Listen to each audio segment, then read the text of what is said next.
Friends, ಒಂದೇ ಒಂದು ಎಡಿಕಾಯಿ ಸಿಕ್ಕಿತ್ತಲ್ಲ, ಅದನ್ನು ಇವಾಗ ನಾವು ಸೂಪ್ ಮಾಡ್ತಿದ್ದೀವಿ. ಜಜ್ಜು ಇದರಲ್ಲಿ ಶುಂಠಿ ಅದರದು ಬೆಳ್ಳುಳ್ಳಿ ಮತ್ತು ಮೆಣಸನ್ನ ಜಜ್ಜಿ ಇಟ್ಕೊಂಡಿದ್ದೀವಿ. ಇದನ್ನು ಜಜ್ಜಿತಾ ಇದ್ದೀವಿ. ಜಜ್ಜಿಬಿಟ್ಟು ಇವಾಗ ನೀರು ಹಾಕಿ ಕುದಿಸ್ತೀವಿ ಒಂದು ಲೋಟಕ್ಕೆ. ಎಡಿಕಾಯಿ ಸೂಪು ರೆಡಿ ಆಗುತ್ತೆ.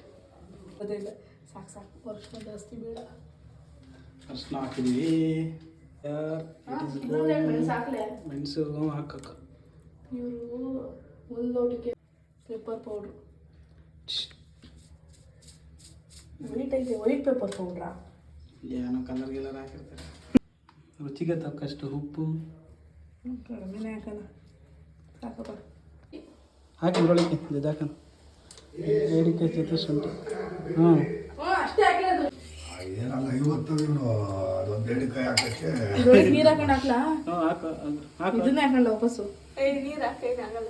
ಚೆನ್ನಾಗಿ ಕುದಿಸಿದ್ಮೇಲೆ ಈ ಥರ ನಿಂಬೆಹಣ್ಣು ಹಿಂಡ್ಬಿಡ್ಬೇಕು.